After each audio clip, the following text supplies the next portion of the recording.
如果你经常在简中互联网冲浪，或是有和小粉红打交道的经历，那么这几句话你应该一点都不陌生。你敢在美国开黑人玩笑吗？敢开 LGBTQ+ 玩笑吗？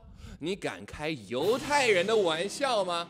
这种质问，在简中玻璃心网友的口口相传下，已经变成了常识一般的存在。但是，任何喜欢看美国脱口秀的人，肯定很快就能反应过来，这三者好像都经常出现在脱口秀的段子里，这不必多讲。Yeah, Jews are racist, but we don't see skin color. We see IQ and income level. That's all it is. 直到最近，我看到越来越多的人说：“你敢拿犹太人开玩笑吗？”我的疑问越来越大，犹太人到底是怎么卷入简中网友的这场对话呢？这种显而易见的误会，到底是从哪里来的？The internet, specifically the Chinese internet. 所以，在我第8964次看到这样的言论之后，我终于决定要一探究竟。于是我顺着这条藤，凝视着这片深渊，真的摸到了一个大瓜：犹太人真的控制美国、控制好莱坞吗？美国到底有没有言论自由呢？Hello， 大家好，我是乐乐法力。通过我的 research， 我发现这件事要追溯到去年 Kanye West 在推特上发一条激起轩然大波的言论。他在推特上说他要 go DEFCON 3 on Jewish people。你看到这个的反应，可能跟当时的我一样。What the fuck is DEFCON 3？简单的查了一下 ，DEFCON 3是美国军方的用语，意思是3级战备状态，表明国家遭遇重大威胁，战争一触即发。再加上Kanye那天真的太累了，以至于把 deaf 和 death 都搞混了，很难不让人联想到Kanye是在向犹太人宣战吗？别着急，Kanye表示咱们还是先睡一觉，起来再说吧。Kanye 一觉睡醒就发现，连他坚信会始终与他站在一起的德国品牌 Adidas 都毫无犹豫地和他解约了。Wow， 这肯定与 Adidas 创始人曾经加入德国纳粹党没有任何关系吧 ？Right？过不了多久，各大品牌方也纷纷宣布解约，经纪公司、唱片公司，甚至他的离婚律师团队都宣布与他划清界限。Dude, if divorce lawyers think that you're too dirty, that's really bad. 这是 Kanye 要为自己的反犹言论付出的代价。但是小粉红们显然不是这么认为的。他们认为言论自由就意味着言论没有后果。如果言论有后果，那就意味着言论自由本身就是个笑话。换句话就是说 ，Kanye 可以口头辱骂，甚至对一个群体进行人身威胁，但他光有这连动嘴皮子的权利还不够，言论自由还应该保护他不挨揍，这是小粉红们的乌托邦。现在的法律啊，净可大。更何况，在他们看来，Kanye 只是开了个玩笑，就遭遇了如此大规模的封杀，再次印证了美国的言论自由果然是个笑话。我们又赢了。而 Kanye 的经历从此就变成了这个论点最有力的支撑。所以在 House。可能有一些来自台湾的观众朋友们对于 House 事件不是很熟，如果你感兴趣的话，可以点击这个链接去看。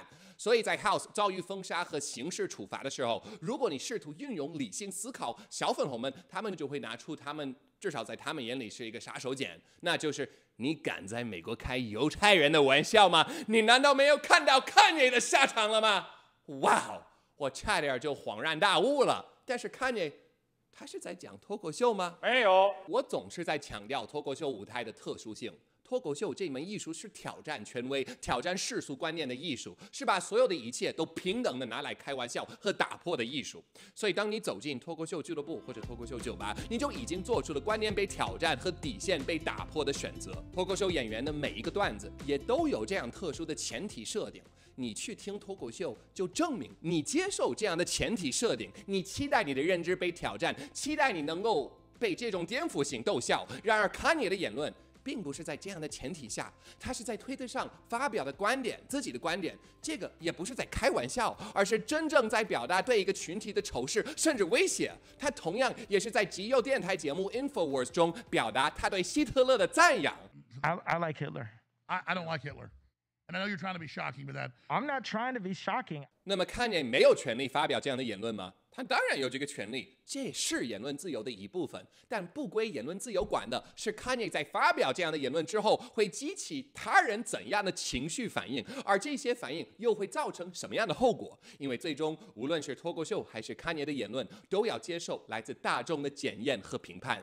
而言论自由，它确保你有权利发表你的言论，而不会遭到来自政府的审查和打压，但它并不意味着你不需要对你的言论负责。所以 Kanye 面对的只有来自社会和舆论的压力，以及这些压力给他带来的直接和间接的声誉损失和经济损失。他并没有像中国的脱口秀演员 House 一样因言获罪，被政府机构立案调查，甚至被拘留。所以以 Kanye 的经历去支撑，在美国也不能开犹太人玩笑，这个观点根本站不住脚。OK，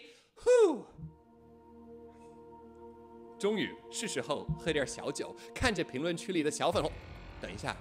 他们甩出了另一个证据：美国著名脱口秀演员 Dave Chappelle 为 Saturday Night Live 做开场表演的时候，在吐槽犹太人和 Kanye 事件前，先念了一段声明词，表示他反对各种形式的反犹主义，并且坚定与他的犹太朋友们站在一起。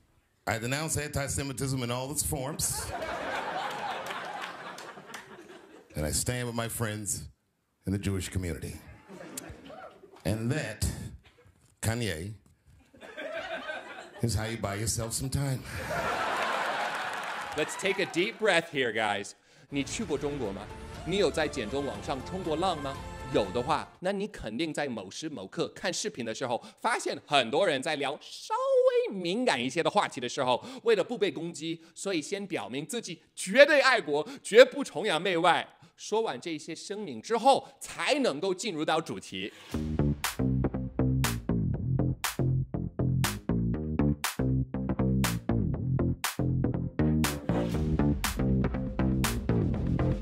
而在这里 ，Dave 做了同样的一件事，只不过他这段声明是在讽刺这个现象本身，是在讽刺 Kanye， 也是在反讽美国近年来越来越疯狂的政治正确风潮。Dave Chappelle 的脱口秀段子也曾经因为冒犯到很多人而面临取消文化的攻击 （cancel culture）。但是 Dave Chappelle 不仅没有低头，反而是越发尖锐地讽刺这种现象。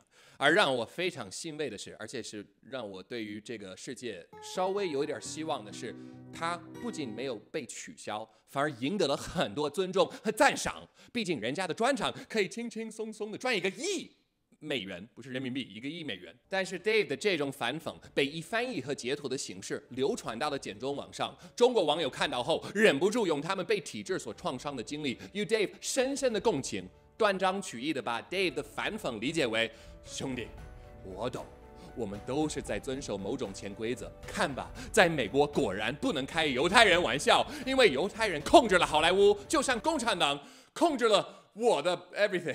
所以 Dave 在 Saturday Night Live 的开场演出，反而就说明了，在美国你是可以开犹太人玩笑的。同时，他也尖锐地指出了 Kanye 的推特言论虽然十分out of line 的过激，但是却还是有一丝的真相存在的 ，just a little bit。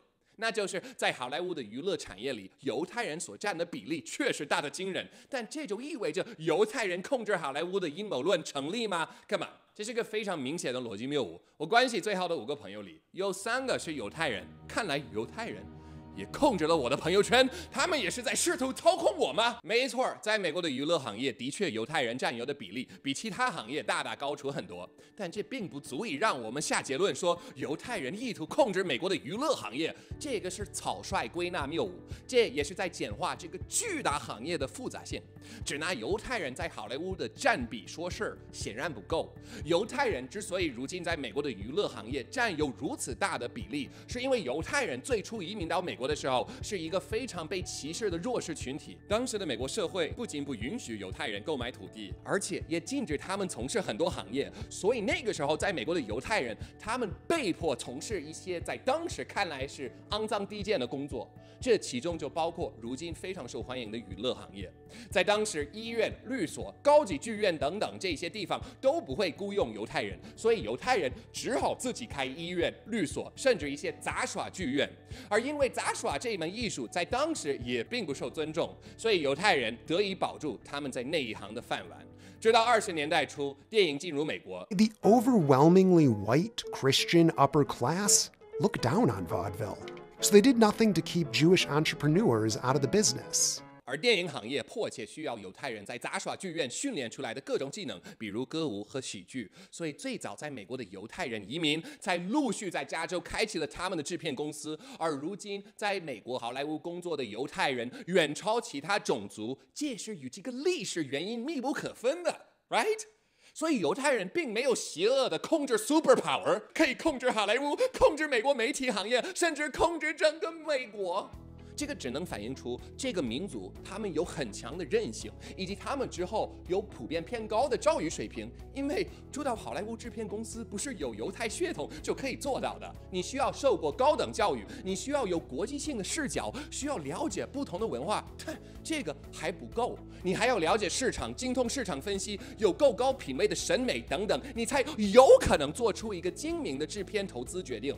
犹太人并没有想要操控媒体、操控整个世界，从而他们就可以达到什么肮脏可怕的目的。这种阴谋论是非常有毒的。犹太人在经营行业占比如此大的原因，是因为他们也非常善于学习。我从小就和很多犹太人一起长大，我们在学习的过程当中，我的父母会说：“儿子 ，Can you please do your homework? Oh, please, can you do your homework? We'll love you forever.” 而我犹太朋友的父母，他们会说 ：“Yo, do your homework. I'm not asking you, buddy. I'm telling you, do your fuck.” 亚洲的观众是不是听起来觉得很耳熟？没错，犹太父母其实和亚洲父母在孩子学习的问题上非常相似。Oh, you want to study history? Well, we are paying your tuition, so sorry, you're going to have to be a doctor or a lawyer, right? We are giving you a choice, doctor or lawyer, right? 你看。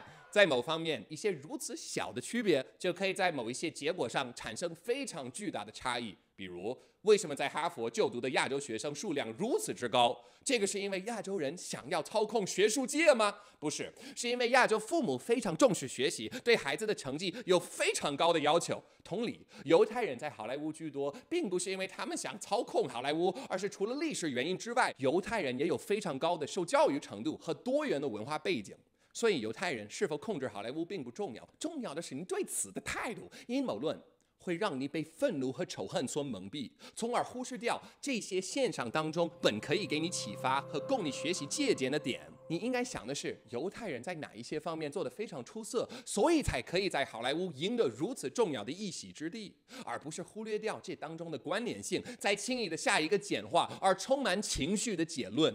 Okay, observe the correlations and the connections around you between things and people, because you can always learn something from it, and you can improve yourself, right? 乐乐法力中文这么好，是因为他有语言天赋吗？还是因为我借鉴了亚洲人和犹太人的学习精神，每天都会跟读以及进行中文阅读和中文写作。如果你总是在寻找阴谋论，那你将一直活在你的舒适圈内，无法进步。这样你不仅不会获得生活的意义，也会一直活在一个恐惧感之中。这种人生我觉得还是不值得过。我是乐乐法力，大家千万不要忘记订阅我的频道。我们下次再见 ，Peace。